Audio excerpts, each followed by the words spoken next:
ተራራው እድገቱን ጨርሷል። የሰው ልጅ አቅም ግን በየቀኑ ያድጋል። ስለዚህ ተራራው አንድ ቀን ይሸነፋል።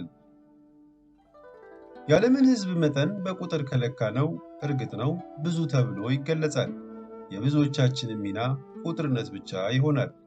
ስለ ዓለም ስልጣኔ ስናወራ ደግሞ የጥቂት አመድ አፋሽ የሆኑ ግለሰቦችን ጥረት መመልከትና ዕውቅና መስጠት ግድ ይለናል።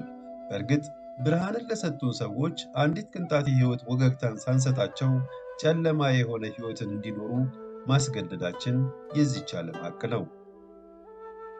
ለዛሬው የእኛን ውለታ ቢስነት ወደ ኋላ ልተወውና ብቻቸውን ሆነው በዙሪያቸው ያለውን ዓለም መቀየር ከቻሉ ጥቂት ሰዎች መካከል ስለ ቻይናዊው አዛውንት እናንሳ። በቻይና ጉይዡ ግዛት ኮዋንግባ ትንሽ መንደር ውስጥ ከ500 የማይበልጡ ሰዎች ይኖሩባታል። ኮዋንግባ መልክዓ ምድራዊ አቀማመጧ አስቸጋሪና እጅግ ገደላማ እንዲሁም በ3 ተራሮች የተከበበች በመሆኗ ምንም አይነት መሰረተ ልማት ያልተዘረጋባት መንደር ነች። ይባስ ብሎ ዋናው የመኖር ጥያቄ የሆነው ውሃ በበቂ ሁኔታ ባለመኖሩ ማንም ውሃን ከተፈቀደለት መጠን በላይ እንዳይጠቀም ሕግ አውጥተው ለዘመናት ሕይወትን እየገፉ ነው። ከ1 ቢሊዮን ሕዝብ በላይ ላላት ቻይና የ500 ሰዎችን ጥያቄ ለመመለስ ፕሮጀክት እንደማትቀርጽ የተረዱት የኮዋንግባ ነዋሪዎች ተስፋ ቆርጠዋል። አንድ የ27 ዓመት ወጣት ግን ይሄ ነገር ሊያበቃ ይገባል፣ ውሃ ለዚህ ሰፈር ማምጣት እንችላለን በማለት ፕሮጀክቱን አስረዳ። ፕሮጀክቱም 10 ኪሎ ሜትር የሚረዝም በተራራው ወገብ ላይ የሚቆፈር የውሃ ቦይ ነበር። ብዙዎችም ተሳለቁበት። እንዴትስ ይቻላል አሉ። በእርግጥ ተከላካዮች እውነት ነበራቸው።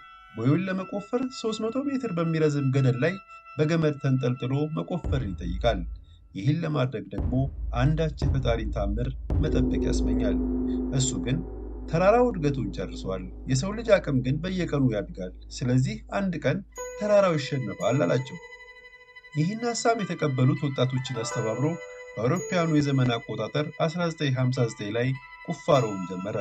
ህልመኛው ወጣት ሆዋንግ ዳፋ ይባላል። ቁፋሮውን በጀመሩ በ10 ዓመታት በኋላ 100 ሜትር የውሃ ቦይ ብቻ ነበር የቆፈሩት። ፕሮጀክቱ የሄደበት ፍጥነት ተስፋ አስቆራጭ ስለነበር የሚያግዙት ወጣቶች በሙሉ ሸሹ። በዚህ ጊዜ አንድን ነገር ለመቀየር ተነሳሽነትና ህልም ብቻቸውን በቂ እንዳልሆኑ ተገለጠለት። በዚህ ምክንያትም ፕሮጀክቱን አቋርጦ የውሃ ምህንድስናን ለመማር ወደ ከተማ ቀና። እውቀት ለመቅሰምና ሁሉንም አቅም ለማሰባሰብ 20 ዓመታትን ፈጅቶ 80ዎቹ መጨረሻ ላይ ቁፋሮውን በድጋሚ እንሞክር አላቸው። እንደ ሞኝ የቆጠሩት ቢኖሩም የተከተሉት ግን ብዙዎች ነበሩ። ይሄ እልህ አስጨራሽ ከተፈጥሮ ጋር የተደረገ ጦርነት 2017 ላይ አልቆ ዓለም ሁሉ ሆዋንግ ዳፋ የሚባል ጽኑ ሰው መተዋወቅ ጀመረ። ፕሮጀክቱ በ36 ዓመት ቁፋሮ በተጀመረ በ58 ዓመቱ ተጠናቀቀ። በነገራችን ላይ ሆዋንግ ዳፋ ለኮዋንግባ መንደር የውሃ ቦይ ብቻ እየቆፈረ ዘመኑን አላሳለፈም። የመብራትና የመንገድ መሰረተ ልማትን እግረ መንገድ ማስገብቶላቸዋል። አሁን ኮዋንግባ ሁሉ የተሟላላቸው የ1200 ሰዎች የመኖሪያ መንደር ነች። የ95 ዓመቱን ሆዋንግ ዳፋ ተራራውን ያሸሸ ጽኑ ሰው ትለዋለች። በኮዋንግቡ ነገ ውስጥ አንድ ሰው አለ፣ ተራራውን ያሸሸው ሆዋንግ ዳፋ። ጥያቄ፣ እኔና እናንተስ ለየትኛው የማህበረሰባችን ችግር ነው ምህንድስናን ያጠናነው? ቸር ያቆየን።